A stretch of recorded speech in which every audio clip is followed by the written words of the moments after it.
How's it going?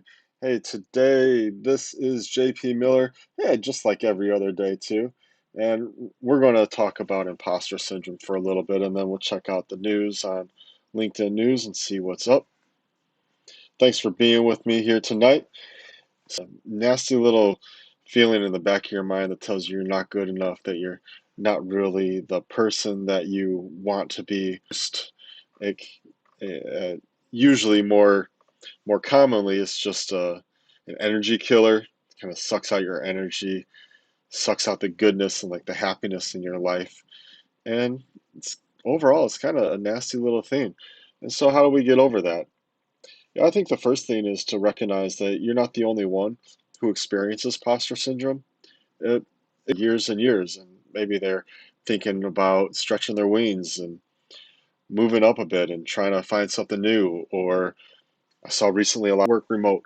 Once things go back to normal, we're all going to be back, and they don't really like that. They want to keep the freedom. Maybe there's a little voice in the back of the mind saying, you're not good enough for another job. You've only got a couple years experience. No one's going to want you. Da da da da da da da.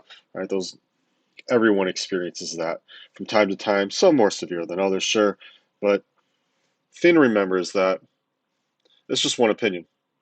It's one opinion. It might be an opinion that's coming from you, but you could be wrong.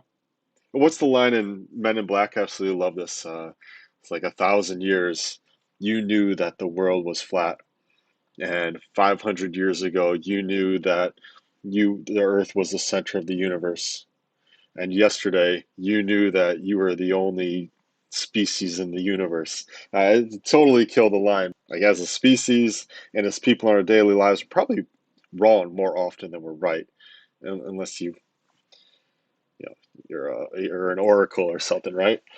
And so it's a thing to remember. It's just an opinion. Sure, it might come from a part of your brain that's da, da, da, da, da, but it doesn't mean that's true. It doesn't. You don't have to accept that, right? And you can change that. You can work to change your circumstances. You can work to become a better version of yourself. This is be gone. When you do, you know, haters can't really say anything, even if that hater is a little voice inside your own brain. And so uh, there's know that I'm putting out good content. I'm creating something of value, and if it helps one person, well, then that's worth it, right?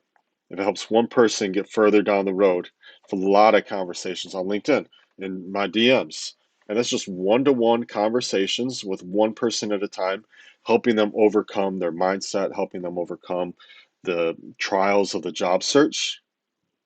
And for me, that's great. It's super rewarding. As you say, oh, it's only one person. You never know what someone can accomplish. And so doing, by creating, you're not only doing yourself good, you're creating a practice of building, and that makes you feel good and it kicks imposter syndrome in the butt. And then it also helps other people along the way. And if you help one or two people very deeply, to me, it's on imposter syndrome. I'd love to hear what you do to overcome imposter syndrome. And since we have some time here, this has only been a few minutes, and really, like, it's about all I have to say about imposter syndrome this time. If you got something you want to say, I'd love to hear it. If there's something you want to know, I'd love to hear your story, and we could talk about it some more. So let's dig into some news. Let's dig into some news articles here. Let's see that's relevant. Don't multitask during meetings. How many of you are guilty of this one, right? Multitasking during meetings, being on your phone, ignoring the Zoom conversation, and then in your mind, you're like, oh, can you repeat the question? Yeah, it's not good for the brain either, too, right? Like I know my son, he wants to watch as possible all at the same time. He's just a little kid. Like playing a game on the phone, checking text messages, checking WhatsApp, and then being on the Zoom call and having another window and working at the same time. And you're like, da, da, da, you're just like juggling all this junk.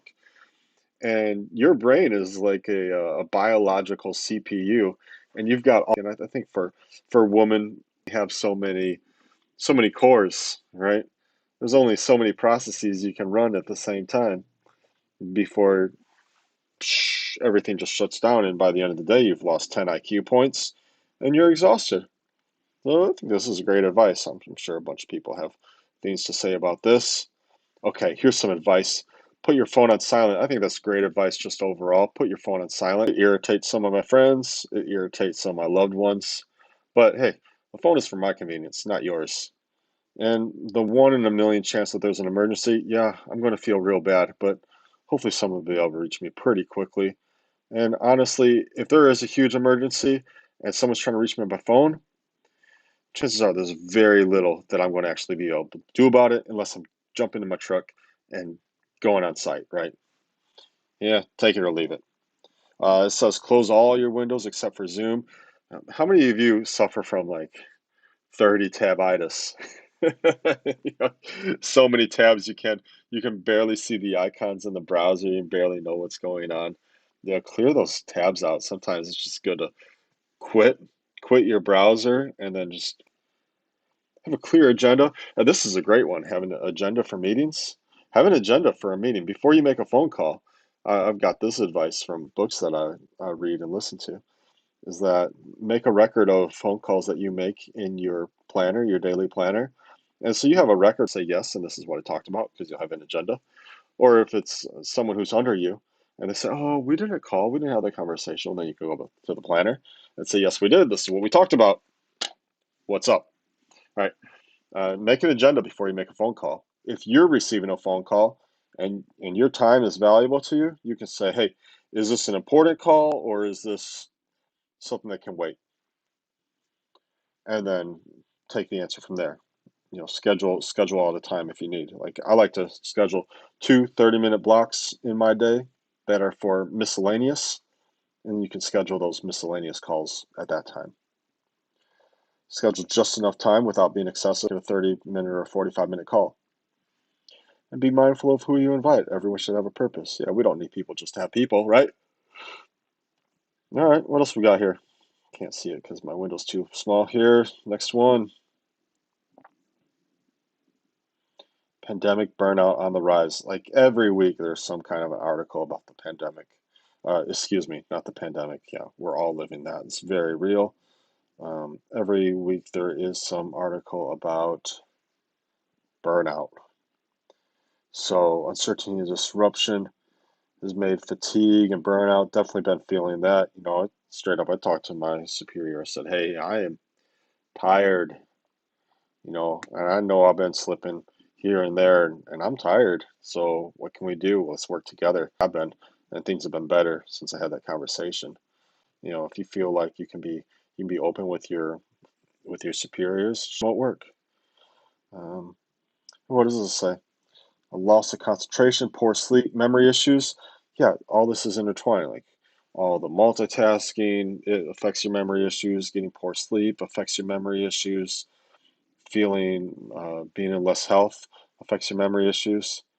Yeah, like my number one goal for 2021 is I want to hire a personal trainer, like someone who's going to whip me into hard shape and be a real hard, you know, and and that actually can help memory memory increase because you really like training and focusing your body helps the muscle, the brain as well.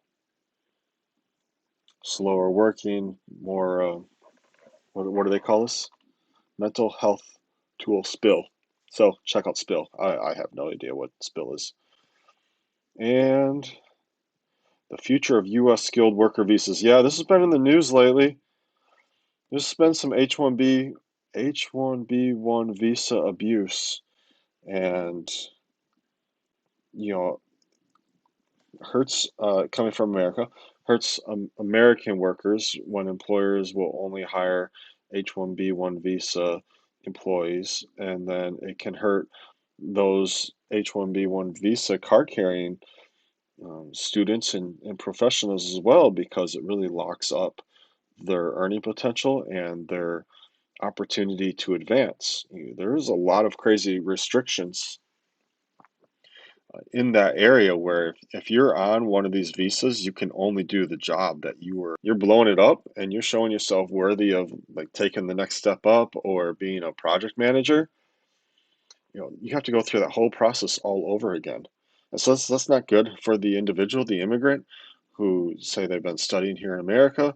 And then if they're earning a lower wage and and they're effectively locked in, and they're kind of like an indentured servant in some ways. And that's also not good for a Native American who could do the same job but isn't because yeah, they're too expensive. And so there's issues on forming the system. That's really not any new H-1B. Yeah, I guess I was adding the one H-1B visas. Yeah. So here Brian's got a lot to say. We're not looking at that. Is there anything else? Ways to manage up even from home. This will probably be our last story for this related in the home office bubbles. And basically what this is saying is, hey, remember to take care of your managers. Manage up. Talk to your bosses, higher ups. Used to be frustrating in the workplace is that the person who could talk it up would be the one who got the notice and get the raises and the promotions.